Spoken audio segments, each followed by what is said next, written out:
Olá, uma boa tarde para você. Hoje é sábado, feriado de 7 de setembro, dia da independência do Brasil, e eu trago tudo que foi destaque no jornalismo da Rede Mais ao longo dessa semana.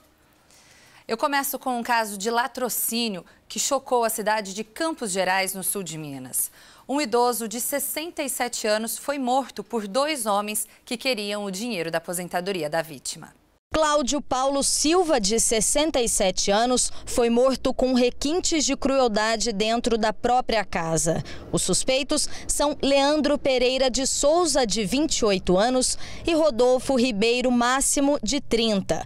O motivo seria o dinheiro da aposentadoria que o idoso tinha sacado no banco. O valor era de R$ 1.200. Não foi franqueada a entrada, pularam o muro, entraram na cozinha da casa da vítima, viram a vítima dormindo, acordaram a vítima, perguntaram pelo dinheiro e quando eles perceberam que a vítima pediria por socorro, eles decidiram então, um dos autores, a iniciar as agressões, né, fatalmente resultando na tragédia, né?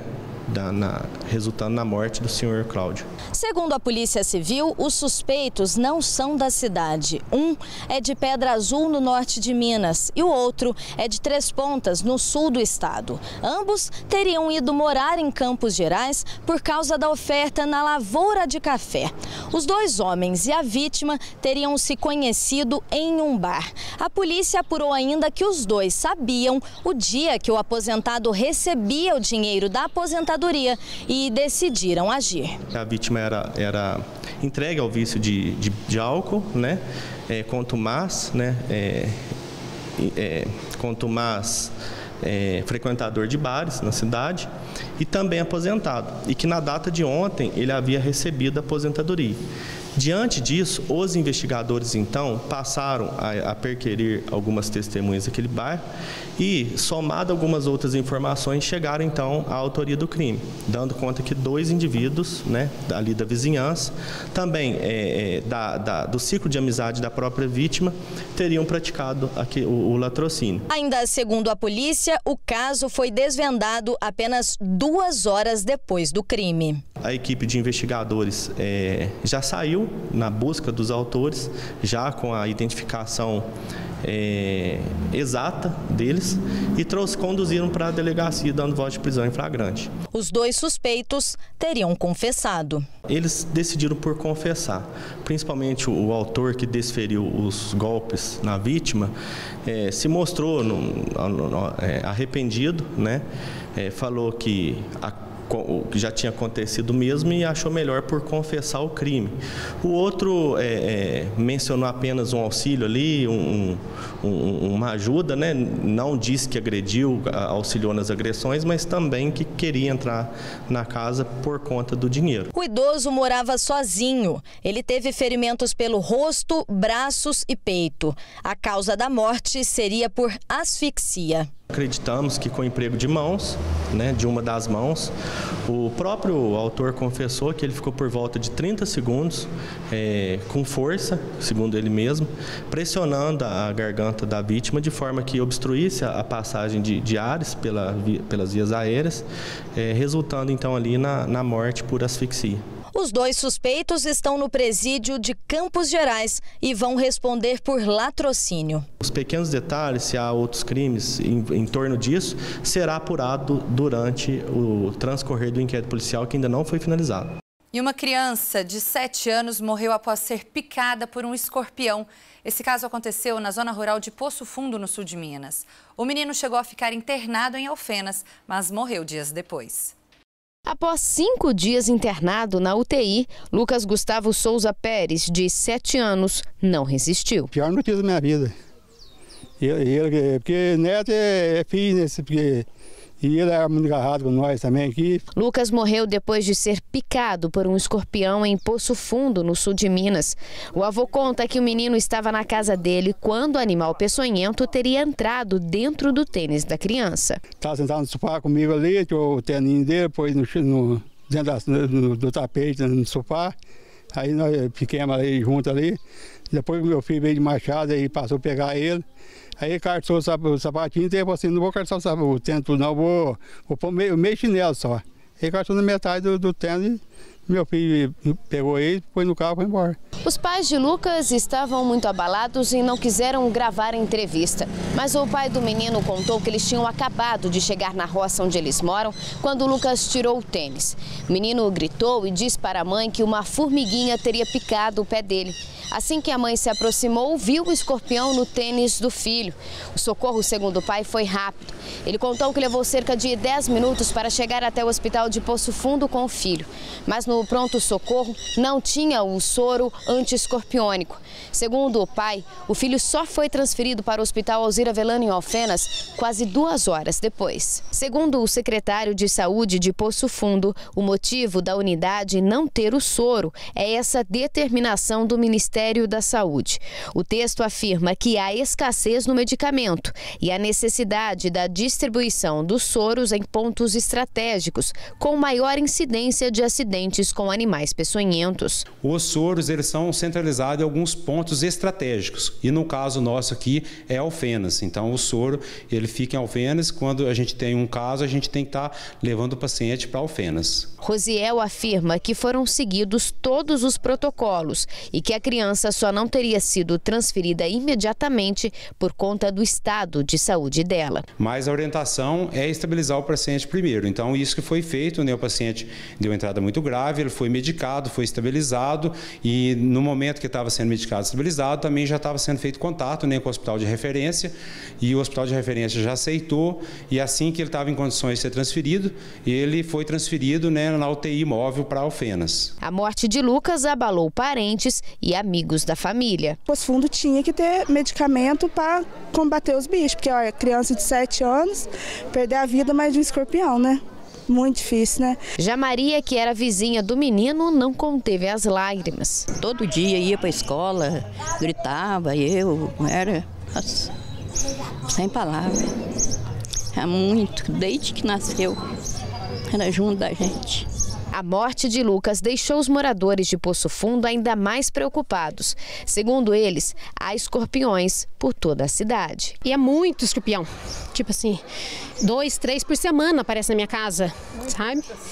E eu tenho uma menininha de 8 anos, é que me preocupa. Quanto à grande quantidade de escorpiões, o secretário afirma que a prefeitura tem feito um trabalho diário. É um trabalho de educação com a população, né? Da população não deixar entulho acumulado, lixo acumulado, né? Manter os seus quintais limpos. E a gente tem uma equipe também de DEMIS, né? Que está dentro das casas, né? Coleta os lixos, orienta, faz esse trabalho assim, educativo.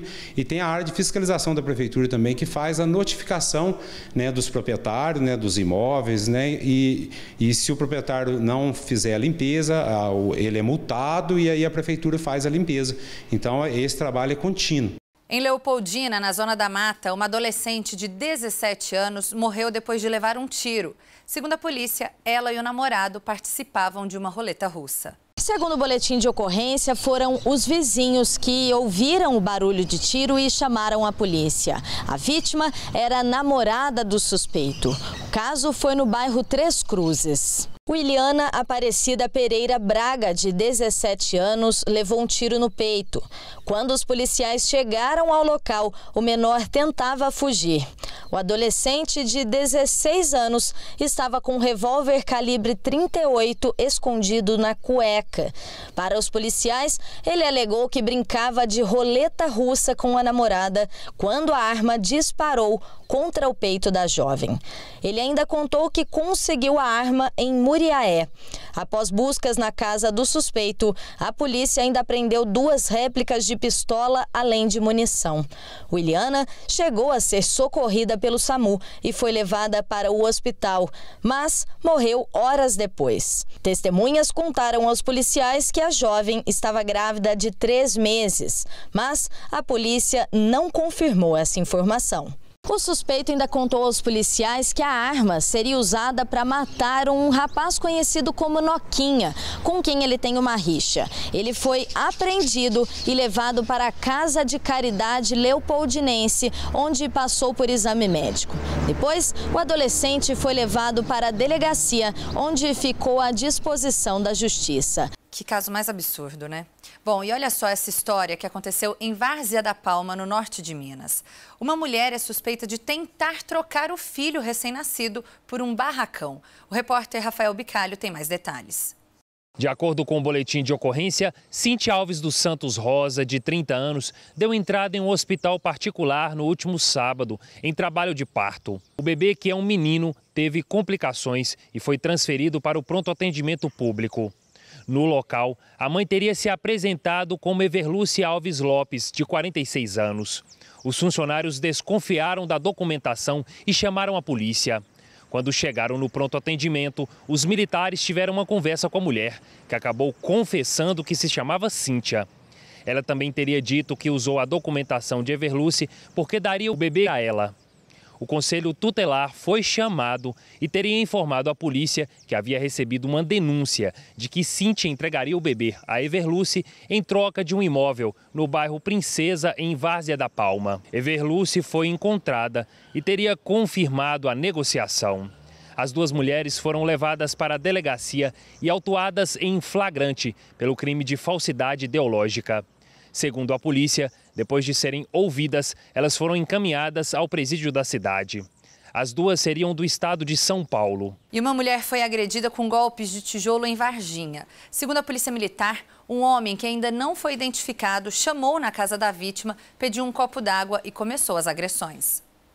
A vítima é Cláudia Aparecida Cainelli Mariano, de 40 anos. Na porta do Hospital Regional em Varginha, onde a mulher está internada, parentes estavam desolados. Mayra é filha da Cláudia. As duas estavam em casa quando tudo aconteceu. Chegou um rapaz pedindo água e a minha mãe foi levar água para ele. E aí passou um tempinho, eu ouvi ela gritando por socorro. E eu corri até a estrada para ver o que era, eu vi o cara agredindo a minha mãe. Segundo a filha, ela só viu que o homem vestia roupas escuras. Com medo, a jovem apenas pegou o celular e correu para o mato. Corri por medo dele voltar e querer me agredir e me matar. Eu fugi, escondi no mato para poder ligar para o meu pai. Foi então que eles chegaram para prestar socorro para minha mãe.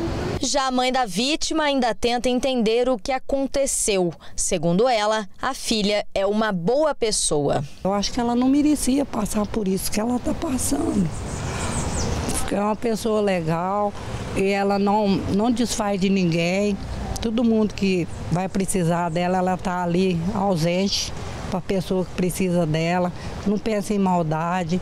O caso foi aqui na zona rural de Varginha. A vítima mora naquela casa com o marido e os 2 filhos. Foi lá que as agressões teriam começado. Mas o marido da vítima acredita que o suspeito tenha levado a mulher à força até aquela outra propriedade que fica bem de frente à casa da família. As agressões aconteceram no fundo do imóvel. No local ainda estão as marcas de sangue e o tijolo usado pelo suspeito. Ele veio para matar ela. Ele disse, eu tenho certeza que ele veio para matar, porque o tijolo lá que bateu na cabeça dela, a garrafa que ele quebrou na cabeça dela. Agora, para que um trem desse? Segundo a Polícia Militar, o caso está sendo tratado como tentativa de homicídio. Devido à gravidade dos ferimentos, ao invés de registrarmos como lesão corporal, registramos como um homicídio tentado, porque os ferimentos foram muito graves. A PM informou ainda que novas testemunhas já estão sendo ouvidas para ajudar no caso. Nós estamos correndo atrás de outras informações no entorno da fazenda para tentarmos identificar esse autor. A família pede justiça. O caboclo que fez um trem desse, se foi a mando de alguém, se tem alguém por trás disso, eu quero justiça, eu quero que ache esse caboclo que fez isso com a minha esposa e quero que ache quem mandou ele fazer. O coração tá todo despedaçado, né? Sabendo que a minha mãe tá internada em estado grave. É difícil, porque o que fizeram com a minha mãe foi uma covardia. Eu quero que essa pessoa pague pelo que ela fez. Eu não quero que isso seja esquecido, porque eu quero que ele pague pelo que ele fez com a minha mãe, porque essa pessoa é um monstro. cada caso que a gente vê, né? Bom, em Indaiabira, no norte de Minas, uma mulher foi presa suspeita de extorsão. Segundo a polícia, ela estava chantageando um homem com quem teria tido relacionamento. A suspeita pedia dinheiro e objetos para não divulgar nas redes sociais mensagens íntimas que eles teriam trocado. Maria Renata Moreira da Cruz, de 27 anos, foi presa em casa. De acordo com a Polícia Civil, ela estaria chantageando um homem casado com quem teria tido um relacionamento há 6 meses. Em depoimento, a vítima informou que era extorquida pela mulher, que ameaçava divulgar vídeos e conversas íntimas nas redes sociais. Ela gravou um vídeo de conversas íntimas entre ela mesma e a vítima. A vítima é um homem casado no município de Indaiabira, então através desse vídeo ela passou a extorquir a vítima. Durante o registro de uma ocorrência, a vítima teria recebido uma ligação onde Maria Renata teria chantageado o homem. Ela teria pedido celulares, tablets e outros produtos, além da quantia de R$2.000 em troca de manter tudo em segredo. A mulher já teria conseguido cerca de R$20.000 da vítima. Segundo a polícia, ela confessou o crime. Durante a abordagem dos policiais, Maria Renata tentou agredir o homem que era chantageado e ainda fez ameaças de morte. Ela resistiu à prisão e teve que ser algemada. Importante dizer que o crime de extorsão ela dá uma pena de 4 a 10 anos de reclusão e multa. Então a autuada foi encaminhada para o presídio de Rio Pardo de Minas, onde permanece à disposição da Justiça. E ontem completou 1 ano que o presidente Jair Bolsonaro sofreu um atentado no centro de Juiz de Fora. Na época, o até então candidato participava de uma passeata com eleitores. Veja na reportagem da Michele Pacheco. Eduardo lembra em detalhes do dia 6 de setembro de 2018. Ele fez parte de uma das equipes de segurança do então candidato à presidência Jair Bolsonaro durante a visita a Juiz de Fora. Eu acho que foi o trabalho mais importante para mim da minha vida, nos tempos, com 38 anos de idade, a proporção que teve, como é que foi. A gente começou o trabalho fazendo primeiro o levantamento da área de risco, nas Conce, né? O caminho que seria feito, o pessoal da Polícia Federal de Brasília que acompanhava a comitiva dele, e a gente teve contato com eles nessa fiscalização nas Conce um dia antes, e foi mapeada a região toda, foi observado todos os pontos críticos, poderia aparecer um elemento surpresa. Ele percebeu que o desafio seria grande já no primeiro compromisso. Centenas de pessoas tentaram acompanhar o político numa visita à Asconcer, Associação de Combate ao Câncer. Houve tumulto e os pacientes se assustaram. A imprensa que foi convidada a acompanhar o candidato foi impedida de entrar. Estava prevista uma caminhada com eleitores pelo centro da cidade. Mas antes que o candidato chegasse aqui, ao Parque Alfield, opositores e partidários trocaram ofensas e o clima ficou tenso. Alguns seguranças chegaram a sugerir que esse compromisso fosse suspenso. Mas não tiveram tempo. Bolsonaro chegou, subiu no teto do carro e acenou. Logo depois, ele desceu, foi cercado por uma multidão e colocado nos ombros de 2 seguranças. Muitas pessoas disputavam passo a passo a chance de se aproximar do político. No empurra-empurra, o grupo avançava lentamente, a caminho da Praça da Estação, onde haveria um comício. Mas o candidato não chegou lá. Quando passavam por esse ponto, seguranças que levavam o político no ombro diminuíram o passo para atravessar a rua. Bem aqui no cruzamento das ruas Alfield e Batista de Oliveira, aconteceu o fato que repercutiu no cenário político e eleitoral. Bolsonaro foi esfaqueado. As imagens do ataque se espalharam rapidamente pelas redes sociais. O agressor, Adélio Bispo de Oliveira. Ele já tinha tentado se aproximar de Bolsonaro durante o trajeto, mas foi afastado. Quando conseguiu chegar perto o suficiente, ele o atacou. O pânico se espalhou. O político foi colocado num carro por seguranças e policiais federais e levado para o hospital. Foi feito uma retirada do nosso candidato, né, do local que ele tomou a facada. Ele foi encaminhado rapidamente para a Santa Casa e nesse momento ele foi mantido num prédio em frente ali, onde que ele foi automaticamente passado a voz de prisão para ele pelos agentes federais e com isso, com a competência da Polícia Militar, né, que estava no momento ali, com muita experiência que eles têm, eles conseguiram, com sabedoria, retirar, né, o autor do momento ali, né, não atingindo a integridade física de forma alguma dele, ele saiu ileso de qualquer coisa, momento algum houve algum abuso de autoridade. Seu Luiz estava trabalhando nessa barraca de frutas bem no local do atentado. Ele não viu o ataque, mas se assustou com os gritos e a confusão. Eu vi foi um tumulto de gente, só mais nada, não vi nada. Só aquele monte de gente, grita para lá, grita para cá. Chegaram empurrando tudo aí, aquele monte de gente empurrou para lá, empurrou para cá. Não vi nada. O senhor ficou assustado na hora? Assusta, né? Em meio ao caos que se instalou, a faca usada por Adélio caiu no chão. Ela foi encontrada e entregue à polícia. Revoltada, a multidão de eleitores queria linchar Adélio e tentou invadir esse prédio para onde ele foi trazido por policiais federais. Aqui funcionam um chaveiro e um curso profissionalizante.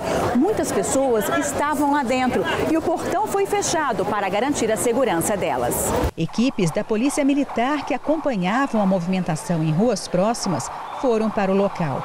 O edifício foi cercado e os PMs formaram uma área de segurança para que Adélio fosse tirado do prédio e levado para a Polícia Federal. O tenente-coronel Marco estava à frente da ação policial e lembra que foi difícil manter a ordem. Nós pegamos todo o aparato policial militar que estava lançado no centro da cidade de Fora, tanto do 2º Batalhão quanto da 4ª Companhia de Policiamento Especializado, e fizemos um cordão de isolamento para que tirássemos Adélio ali com segurança. A situação foi tensa, né? Pois havia muitas manifestações contra o autor da facada, mas conseguimos isolar a Rua Alfred, colocar uma viatura para que tirasse ali o autor da facada em segurança. Enquanto Adélio era ouvido na Polícia Federal, Bolsonaro recebia atendimento médico na Santa Casa de Misericórdia. O quadro dele era considerado grave. Estava com pressão arterial muito baixa, batimentos cardíacos muito alterados, e ele recebeu os cuidados iniciais com a equipe de médicos emergencistas do hospital. Então ele rapidamente foi estabilizado e de imediato levado para a realização de uma tomografia de abdômen. Nessa tomografia foi identificada então a presença de uma grande quantidade de líquido no interior do abdômen, e isso no contexto de um paciente com trauma abdominal penetrante, isso é igual a sangue. Então a partir desse momento nós levamos o paciente para uma cirurgia de emergência. A equipe de médicos tinha o desafio de manter estável o paciente para que ele fosse transferido para um hospital em São Paulo, a pedido da família de Bolsonaro. A transferência foi feita na manhã do dia 7 de setembro. Ele foi evoluindo com melhora progressiva.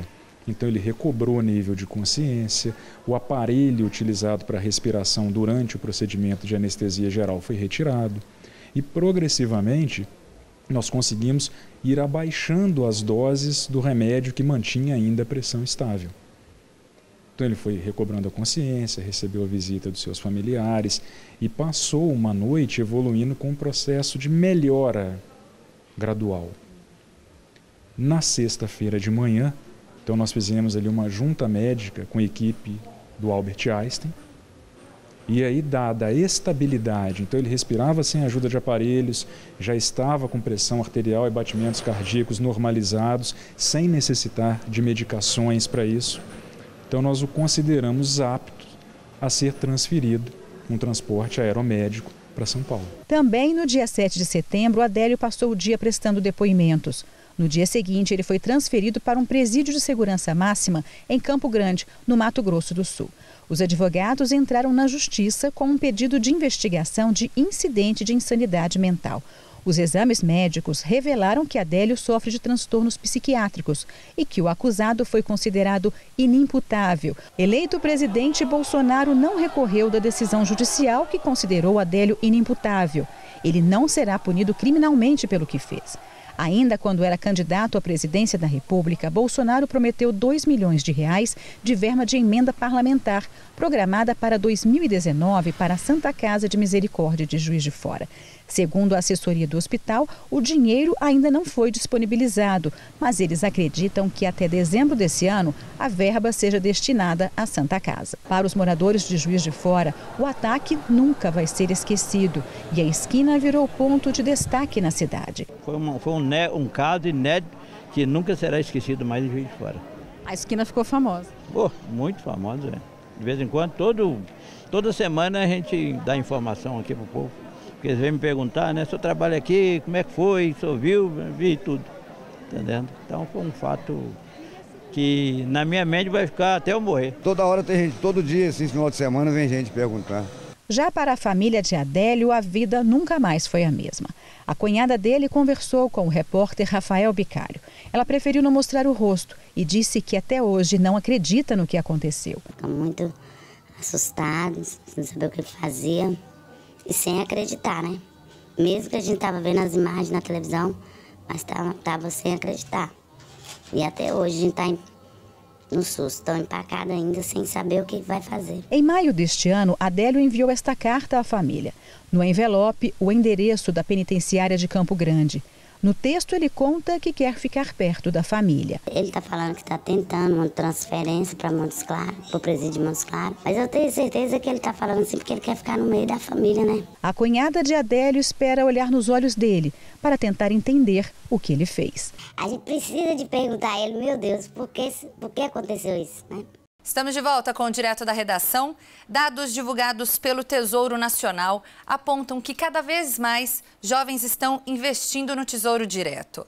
A forma de investimento já está sendo chamada de nova poupança. E, segundo especialistas, essa modalidade é bem mais rentável e segura, já que o único jeito de você perder o dinheiro é se o país for à falência. A reportagem é da Camila Dourado. Gabriel tem 21 anos e há 3 faz investimentos no Tesouro Direto. Já tinha interesse pelo mercado financeiro, né, por finanças, só que eu não tinha idade suficiente para poder estar entrando, né? E quando o tempo foi passando, eu completei 18 anos, né, e tive acesso a outros meios de informação, eu descobri o mercado financeiro de verdade. O Tesouro Direto é um programa de negociação de títulos públicos. É como se a pessoa emprestasse dinheiro para o governo e o lucro vem dos juros pelo empréstimo. Os dados da última pesquisa feita em junho desse ano pelo Tesouro Nacional mostram que mais de 1 milhão de pessoas investiram nessa modalidade. 18% são jovens de 16 a 25 anos. São 5 tipos de investimento no Tesouro Direto. Um é o Tesouro Selic, que é o mais popular, que é isso que a gente está falando, que rende a taxa Selic. Tem o Tesouro IPCA, que ele rende um fixo, mais a taxa de inflação, calculada pelo IPCA, né?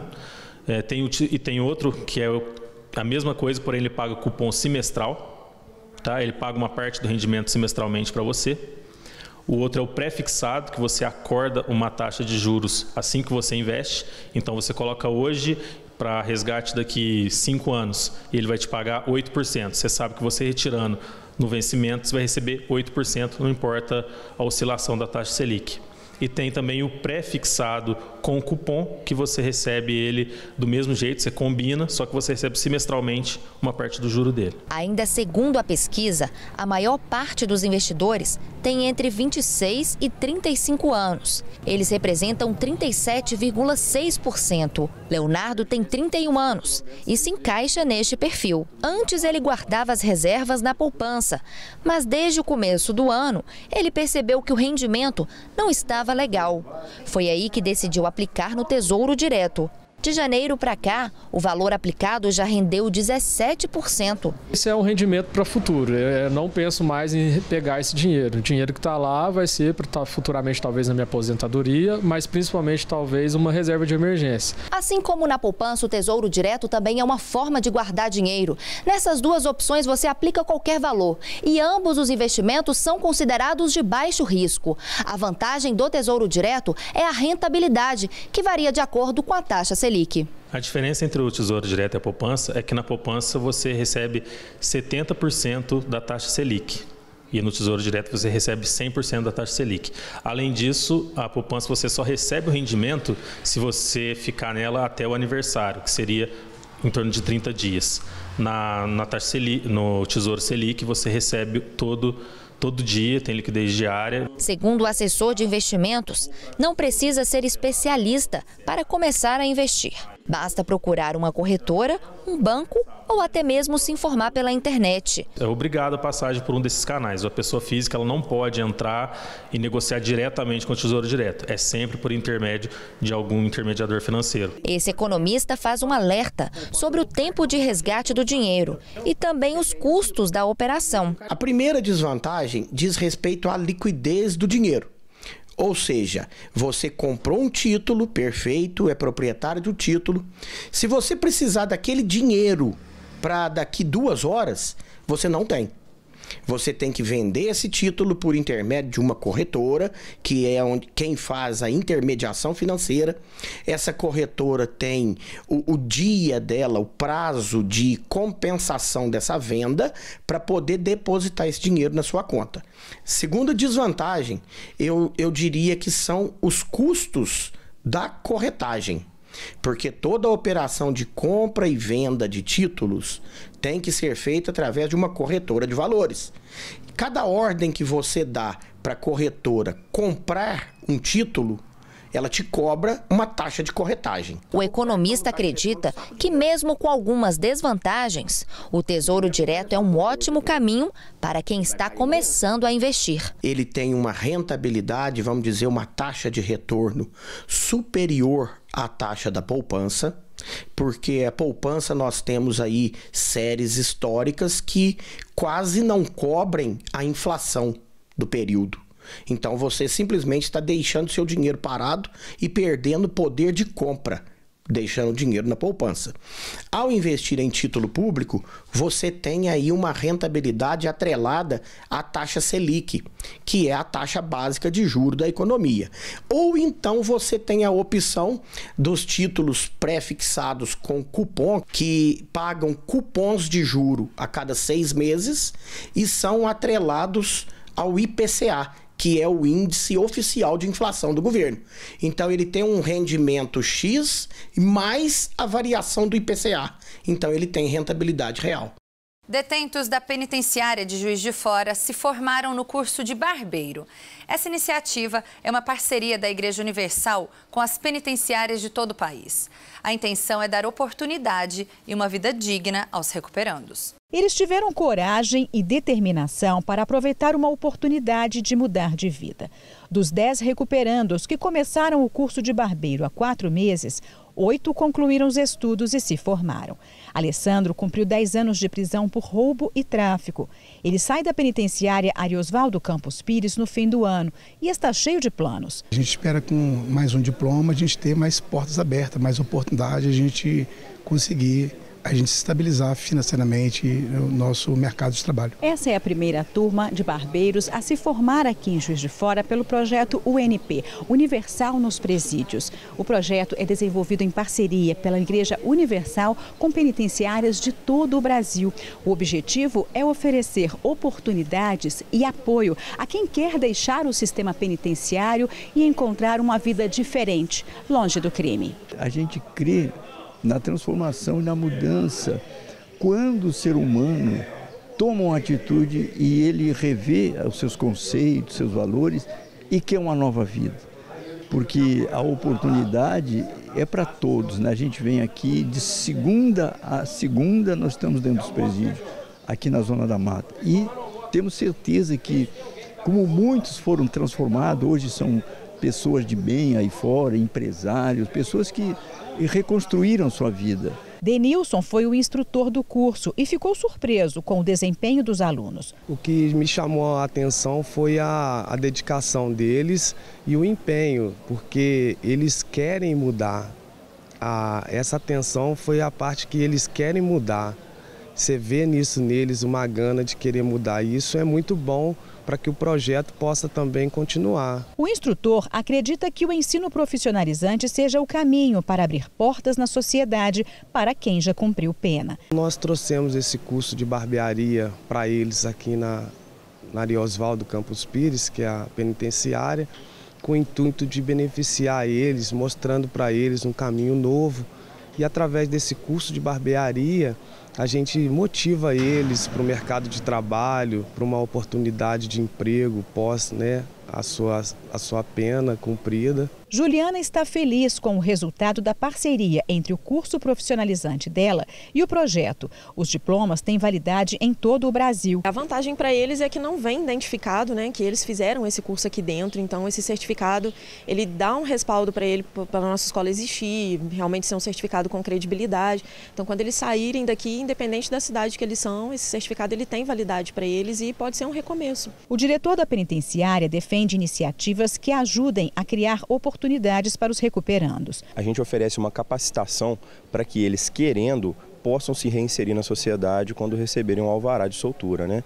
Então, com essa capacitação nesse curso de barbeiro, eles vão ter a oportunidade de conseguir emprego ou mesmo abrir seu próprio negócio quando saírem da unidade prisional. A escolha de quem pode participar dos cursos segue alguns critérios. Assim como para os presos que trabalham, a gente tem uma comissão técnica de classificação que define quais os presos que vão ser encaminhados para a escola da unidade, para as oportunidades de trabalho na unidade e também para os cursos de capacitação. E é essencial que os presos tenham um bom comportamento. O principal objetivo desse tipo de curso é premiar os presos que têm bom comportamento. Infelizmente, a gente não tem vaga de trabalho para todos e nem vaga de estudo. Então, a gente seleciona aqueles que têm o melhor comportamento e encaminha para esse tipo de curso de capacitação. Depois do lanche, os formandos receberam os diplomas. Dona Geralda ficou orgulhosa do filho Alessandro. Estou muito feliz e agradecer muito a Deus dessa oportunidade que está tendo curso aqui, que já fez 3 cursos aqui, né? Então a oportunidade é só agradecer a Deus para poder lá chegar lá fora, ter a oportunidade de um emprego, um serviço bom, né? Diogo estava emocionado e não conseguiu dar entrevista. Márcia ficou surpresa ao saber que o filho tinha terminado o curso de barbeiro. Estou muito orgulhosa do Diogo, porque eu, como mãe, várias vezes pedi que o Diogo estudasse, que o Diogo fizesse um destino diferente. E o Diogo só pensava no crime. E quando o Diogo falou para mim que ele estava ganhando um curso, eu, como mãe, não achei que o Diogo ia levar adiante, não. Márcia já cumpriu pena por tráfico de drogas e conseguiu se afastar do crime depois de deixar a penitenciária. Ver Diogo receber o diploma foi motivo de orgulho para a mãe e aumentou a esperança de um futuro melhor. No dia que eu tive aqui no sistema, que ele falou para mim assim: mãe, você pode vir para receber meu diploma? Eu não acreditei que o meu filho trocou o revólver pela máquina de cortar cabelo. Para mim, que sou mãe, é gratificante demais ver o Diogo aqui, não só recebendo o diploma do sistema, mas sendo ressocializado, que é o sonho de toda mãe, ver o seu filho passar pela porta, mas não ver ele entrar mais. Todo mundo precisa realmente de uma nova oportunidade, né? Bom, e agora chegou a hora de ficar ligadinho na nossa programação cultural. Veja algumas das opções no sul e no norte do estado e também na Zona da Mata.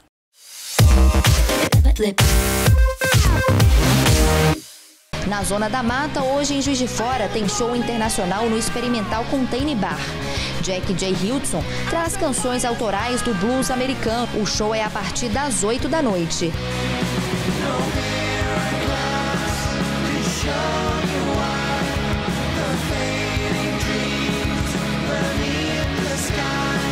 Hoje, ainda em Juiz de Fora, tem um encontro de grandes nomes da MPB dos anos 70 e 80, no Cine Teatro Central. A banda 14 Bis, a dupla Sai Guarabira e o cantor e compositor Flávio Venturini se apresentam às 9 da noite. Nada no passado, tudo no futuro, espalhando o que já está morto. Hoje, também em Juiz de Fora, o cantor sertanejo Gustavo Lima chega à cidade com o projeto Boteco.